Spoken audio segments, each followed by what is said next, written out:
8th class. आज हम हिंदी वसंत में आज पढ़ेंगे पाठ 5, चिट्ठियों की अनूठी दुनिया। निकाल लीजिए अपना पाठ, पृष्ठ संख्या 23 पर खोल लीजिए। चिट्ठियों की अनूठी दुनिया। तो बच्चों, चिट्ठियाँ आप जानते हो, चिट्ठियाँ क्या होती हैं? पत्र होता है, पत्र को कहते हैं चिट्ठी, है ना। और उसको खत भी कहते हैं, कागज़ भी कहते हैं। इस प्रकार से जो है चिट्ठियों के कई नाम होते हैं। तो आजकल तो क्या है बच्चों, चिट्ठियों का प्रचलन कम हो गया है। पुराने समय में ये चिट्ठियाँ बहुत लिखी जाती थी। अपने मन के भाव जो हैं दूर दराज में जब रहते थे, बहुत दूर दूर रहते थे, तो उनके पास मोबाइल फ़ोन जैसा ऐसा कोई साधन नहीं था। तो प्राचीन काल में क्या था, लिख कर के ही अपने विचारों को व्यक्त किया जाता था। ये डाक द्वारा या और पहले कबूतरों के द्वारा इस तरह से जो है अपनी बात को यानी अपने संबंधियों तक पहुंचाया जाता था। लेकिन आज तो मोबाइल फ़ोन सबके हाथ में हो गए हैं, है ना। तो उसके में SMS कर देते हैं, फ़ोन पर बात कर लेते हैं, तो इसलिए चिट्ठियों का महत्व थोड़ा कम हो गया है। लेकिन आज भी जो है चिट्ठियों की, पत्रों की जो बात थी वो SMS मोबाइल वगैरह में नहीं है। तो ये भी चिट्ठियों की जो दुनिया है, पत्रों की दुनिया भी बड़ी अजीबोगरीब है, यानी कि बड़ी अनोखी है। पत्रों की दुनिया भी बड़ी अनोखी है और उसकी उपयोगिता हमेशा से बनी रही है। बहुत अधिक महत्ता जो है उसकी पहले से बनी हुई थी और आज भी उसकी उपयोगिता बनी हुई है। पत्र जो काम कर सकते हैं वह संचार का आधुनिक साधन नहीं कर सकता। जो काम पत्र कर लेते हैं वो आज कितने भी साधन हो गए हैं, SMS कर लेते हो और भी कई वो है, लेकिन वो बात नहीं है जो पहले पत्रों में हुआ करती थी। पत्र जैसा संतोष फ़ोन या और SMS का संदेश कहाँ दे सकता है। पत्र एक नया सिलसिला शुरू करते हैं और राजनीति, साहित्य और कला के क्षेत्र में तमाम विवाद और नई घटनाओं की जड़ भी पत्र ही होते हैं। क्या है पत्र? यानी एक नया सिलसिला शुरू करते हैं। आज भी राजनीति के क्षेत्र में, साहित्य के क्षेत्र में, कला के क्षेत्र में और तमाम विवाद होते हैं, जो उन सभी घटनाओं की जड़ जो है पत्र ही होते हैं। सभी में पत्र काम करते हैं। पत्र का तमाम माने बहुत अधिक, पत्र का तमाम साहित्य पत्रों पर केंद्रित है और मानव सभ्यता के विकास में इन पत्रों ने अनूठी भूमिका निभाई है। पत्रों का भाव सब जगह एक सा है, भले ही उसका नाम अलग अलग क्यों ना हो। यानी नाम जैसा कि अभी मैंने आपको बताया, पत्र को उर्दू में क्या कहते हैं? खत, संस्कृत में कहते हैं पत्र, और कन्नड़ में कहते हैं कागज, तेलुगु में कहते हैं उत्तरम, और जाबू और लेख तथा तमिल में कडिद कहा जाता है। तो इस प्रकार से पत्रों के बहुत सारे नाम होते हैं। पूरे भारत में हम इनको अलग अलग नामों से पुकारते हैं। पत्रों को, यादों को सहेज कर रखते। पत्र जो होते हैं, अभी अपने संबंधी को पत्र लिख करके भेजा जाता है, तो अभी SMS करोगे, मोबाइल में कुछ डालोगे, तो वो SMS वगैरह जो है उसको सहेज कर नहीं रखा जा सकता, थोड़े दिन बाद ही डिलीट हो जाते हैं। लेकिन पत्र जो है उसको हम कितने समय तक जो है उसको संभाल कर रख सकते हैं। इसमें किसी को कोई संदेह नहीं है। हर एक की अपनी पत्र लेखन की कला होती है। यानी पत्र ये नहीं कि सभी के लिखने का ढंग एक जैसा है, सबकी अपनी अपनी अलग अलग कला होती है। पत्र लिखना भी एक कला होता है। पत्र लिखने का अपना एक निश्चित दायरा यानी सीमित क्षेत्र होता है।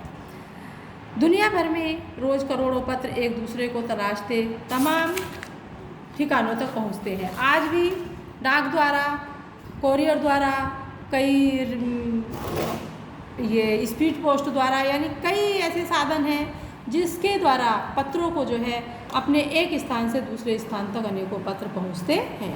भारत में ही रोज 4.5 करोड़ चिट्ठियाँ डाक में डाली जाती हैं, जो साबित करती हैं कि पत्र कितनी अहमियत रखते हैं। यानी आज भी भले ही आधुनिक समय में मोबाइल का समय हो गया या जैसे भी है चला करते हैं, लेकिन पत्रों की जो दुनिया है वो आज भी अनूठी ही है। पत्र आज भी अपनी अलग ही अहमियत रखते हैं, यानी अपना महत्व रखते हैं। पंडित जवाहरलाल नेहरू ने सन 1953 में सही कहा था कि हमारी कि हजारों साल तक संचार का साधन केवल हरकारे या फिर तेज घोड़े रहे हैं। यानी 1953 में उन्होंने कहा था कि हजारों सालों तक संचार का मतलब जो आने जाने का साधन है ना, पत्र व्यवहार का साधन है, एक स्थान से दूसरे स्थान पर पहुंचाने का। हरकारा कौन होता है? जो पत्र बांटने के लिए जो पोस्टमैन होता है उसको कहते हैं हरकारा, है ना। तो जो हरकारे का है और संचार के साथ फिर से देखिए, हजारों वर्ष तक संचार का साधन केवल हरकारे या फिर तेज घोड़े ही रहे हैं। या इसको कौन कर सकता है? संचार के साधन को हरकारे कर सकते हैं या फिर तेज दौड़ने वाले घोड़े। घोड़ों के द्वारा जो है बहुत तेज़ी से घोड़ा दौड़ता है, उसके द्वारा जो है एक स्थान से दूसरे स्थान पर पहुंचाया जा सकता है। उसके बाद पहिए आए, यानी पहले हजारों वर्ष तक तो हरकारे और घोड़ों के द्वारा किया गया। उसके बाद क्या है? पहिए। पर रेलवे तार से भारी बदलाव आया, यानी रेलवे के द्वारा और तार भेज दिया जाता था और तुरंत जो है 1-2 दिन में पहुंच जाता था। इससे भी जो है संचार के साधनों में भारी बदलाव आया। तार ने रेलों से भी तेज गति से संवाद पहुंचाने का सिलसिला शुरू किया। अब टेलीफोन है, वायरलेस है और आगे रेडार दुनिया में बदल रहा है। आगे क्या आने वाला है? रेडार की दुनिया आ जाएगी जो और भी तीव्र गति से चलेगा। पिछली शताब्दी में पत्र लेखन ने एक कला का रूप ले लिया। डाक व्यवस्था में सुधार के साथ पत्रों को सही दिशा देने के लिए विशेष प्रयास किए गए। संस्कृति विकसित करने के लिए स्कूली पाठ्यक्रमों में पत्र लेखन का एक विषय भी शामिल किया गया, जो स्कूलों में सिखाया जाता है। हम भी तुमको जैसे सिखाते हैं, आपको आपके कोर्स में प्रार्थना पत्र है, संबंधी पत्र है ना, इस तरह से पत्रों का जो है लिखना सिखाया जाता है। यानी ये भी एक विषय बन गया है। भारत ही नहीं, दुनिया के कई देशों में ये प्रयास चले और विश्व डाक संघ ने अपनी ओर से काफ़ी प्रयास किए। विश्व डाक संघ की ओर से 16 वर्ष से कम आयु वर्ग के बच्चों के लिए पत्र लेखन प्रतियोगिता आयोजित की गई, आयोजन किया गया। और आयोजित करने का सिलसिला कब शुरू हुआ? 1972 से शुरू किया गया। सही यही है, पत्र लेखन का प्रतियोगिता आयोजन कब हुई थी? 1972 से। सही यह है कि खास तौर पर बड़े शहरों, महानगरों में संचार के साधनों के तेज विकास और अन्य कारणों से पत्रों की आवाजाही प्रभावित हुई है।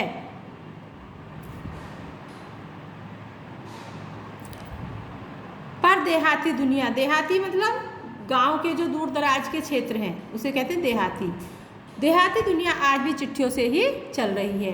फैक्स, ईमेल, टेलीफोन, मोबाइल से चिट्ठियों का तेजी, यानी फैक्स द्वारा, ईमेल द्वारा, टेलीफोन द्वारा, मोबाइल आदि के द्वारा। आजकल तो क्या है, फटाफट फ़ोन कर लेते हैं, ईमेल कर देते हैं, है ना, SMS कर देते हैं।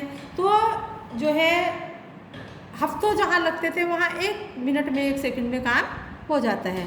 और मोबाइल ने चिट्ठियों को तेज़ी से रोक दिया है। ये जो है थोड़ा इससे रुका, बहुत अधिक तीव्र गति से रुक गई है। पर व्यापारिक डाक की संख्या लगातार बढ़ रही है। लेकिन जो व्यापारिक डाक है, जो किया जाता है, वो आज भी डाक द्वारा ही किया जा रहा है। जो संबंधी पत्र थे, घरेलू पत्र थे, वो हाँ रुक गए हैं, लेकिन डाक जो व्यापारिक वो है वो अभी भी डाक द्वारा ही हो रहे हैं।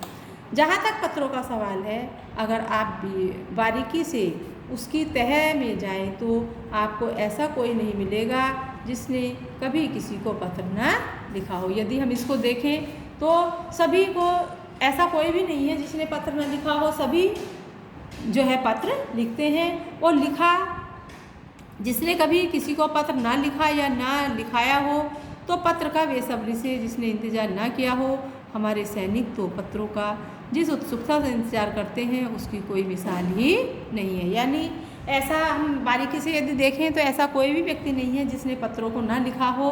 और उन पत्रों के आने का, पहले क्या होता था, पत्र लिखते थे, बड़े सोच विचार करके पत्र लिखते थे, भूमिका बनाते थे, फिर लिखते थे इसमें क्या लिखें, कुछ गलत ना लिखा जाए, है ना, ऐसा सोच समझ करके पत्र लिखते थे। और उसको पहुंचने में क्या है, हफ्तों लग जाते थे, 10 दिन लग जाते थे, कई बार 15-15 दिन लग जाते थे। और उसके पत्र का इंतज़ार आता था, फिर महीनों लग जाते थे।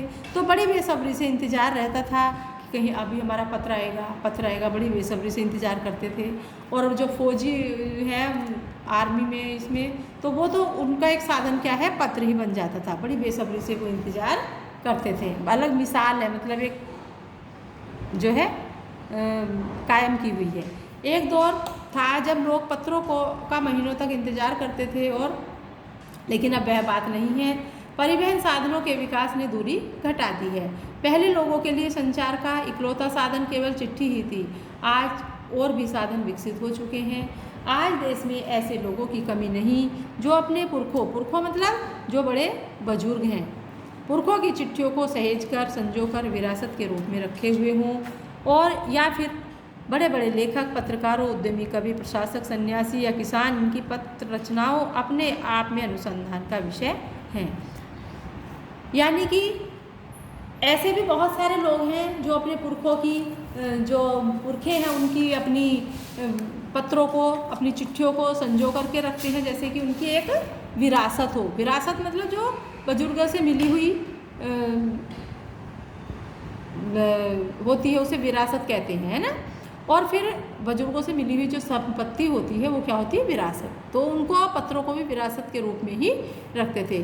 फिर बड़े बड़े लेखक, पत्रकार, उद्यमी, कवि, प्रशासक जो और सन्यासी, किसान, सब मतलब इन पत्र रचनाओं का अपना आप में ही अनुसंधान है, अपनी एक अनोखी खोज का विषय है।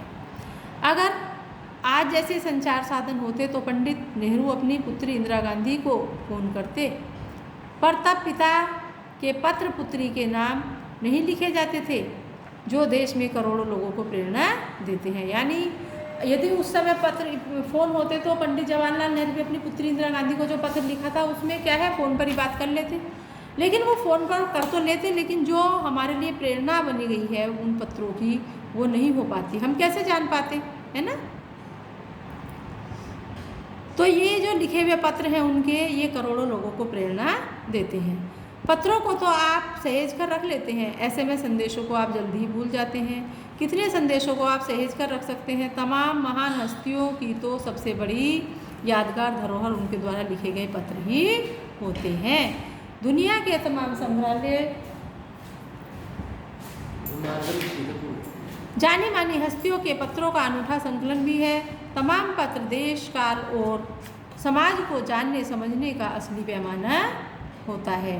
भारत में आज़ादी के पहले महासंग्राम के दिनों में जो कुछ अंग्रेज अफसरों ने अपने परिवारजनों को पत्र लिखे, वे आगे चलकर बहुत महत्वपूर्ण पुस्तक बन गए। जो अपने पत्र लिखते थे वो अंग्रेज अपने परिवार को, उनको तो वो आगे चल कर के महत्वपूर्ण पुस्तक बन गए, यानी उसी को आधार बना करके पुस्तकें बन गई हो।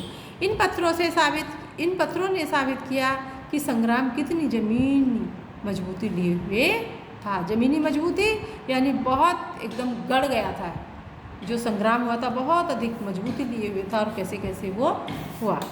महात्मा गांधी के पास दुनिया भर के तमाम पत्र केवल महात्मा गांधी इंडिया लिखे आते थे, और वे जहाँ भी रहते थे वहाँ तक पहुँच जाते थे। आज़ादी के आंदोलन की कई अन्य दिग्गज मतलब जो माननीय हस्तियों के साथ भी ऐसा ही था। गांधी जी के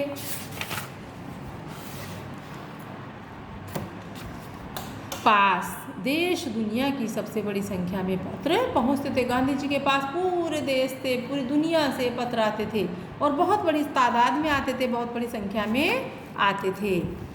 पर पत्रों का जवाब देने के मामले में उनका कोई जोड़ नहीं था। पत्रों का जवाब भी वो देते थे, उनके मुकाबले कोई दूसरा नहीं था। कोई जोड़ मतलब कोई जोड़ी था उनके जैसा पत्रों का जवाब देने में कोई दूसरा नहीं था। कहा जाता है कि जैसे ही उन्हें पत्र मिलता था, उसी समय वे उसका जवाब भी लिख देते थे।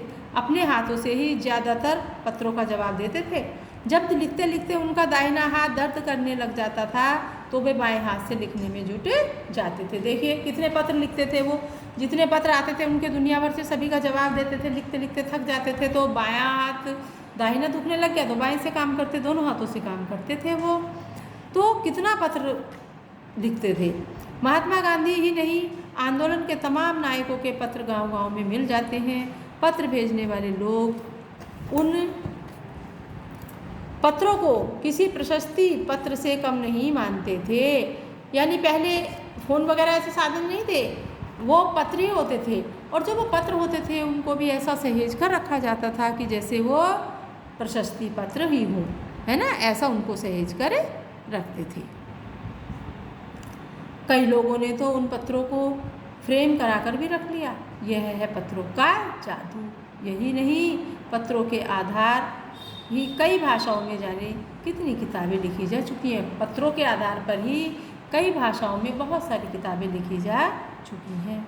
वास्तव में पत्र किसी दस्तावेज से कम नहीं थे। दस्तावेज क्या होते हैं? जो जरूरी हमारे कागजात होते हैं, है ना, जो जरूरी कागजात होते हैं उनको कहते हैं दस्तावेज। जिस प्रकार से अपने डॉक्यूमेंट दस्तावेज को संभाल के रखते हैं, उसी प्रकार से उन पत्रों को सहेज कर रखा जाता था।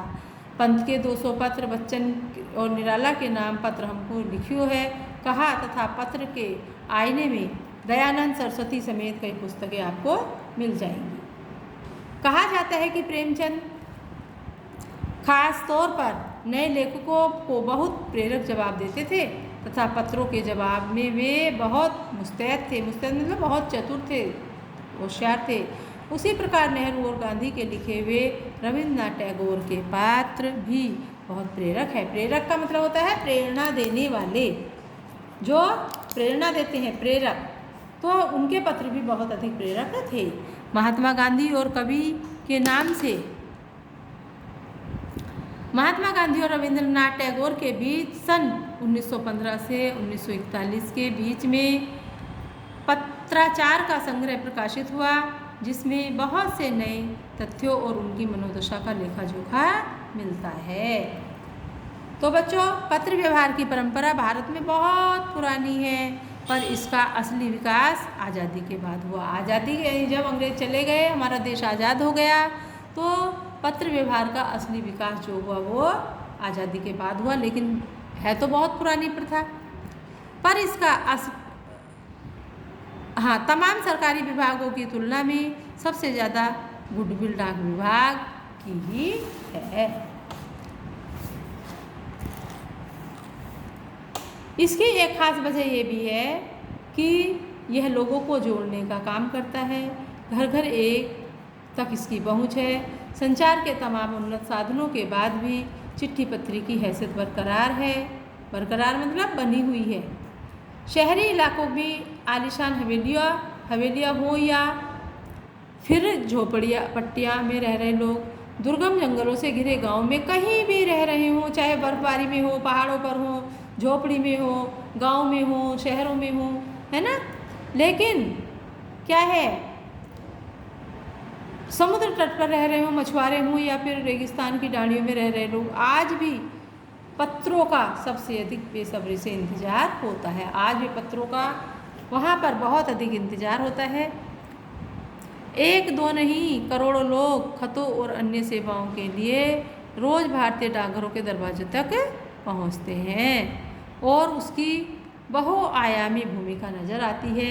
पूरे देहात में लाखों गरीब घरों में चूल्हे मनी आर्डर अर्थव्यवस्था से ही चलते हैं। गांव या गरीब बस्तियों में चिट्ठी और मनी आर्डर लेकर पहुंचने वाला डाकिया देवदूत के रूप में जाना जाता है, देखा जाता है।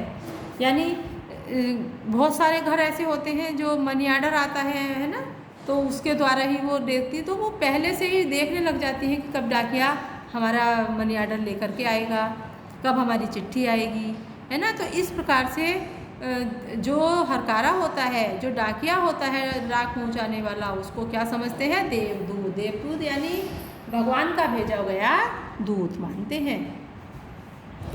तो ये होती है बच्चों हमारी पत्रों की दुनिया। कितने महत्वपूर्ण भूमिका अदा करते हैं पत्र हमारे जीवन में। तो ये आपका पाठ पूरा हो गया है। अब आप इसके प्रश्नोत्तर देख लीजिए। इसके प्रश्नोत्तर आप अपनी व्याकरण की जो बुक है, व्याकरण की पुस्तक है, उसमें से कर लीजिए। इसमें निशान लगा लीजिए और उसको मिला लेना, और आकर के सारा काम तुम्हारा कंप्लीट होना चाहिए। किसी भी दिन आकर के स्कूल में बात कर लेंगे और आकर के स्कूल में पूरा काम चेक करा लीजिएगा। और हाँ, जो समझ में नहीं आ रहा हो वो भी आकर के अपनी समस्या को यहाँ आकर के समाधान कर लें। नलिन सर से कांटेक्ट कर लेना, वो आपको सब बता देंगे। ठीक है बच्चों। धन्यवाद।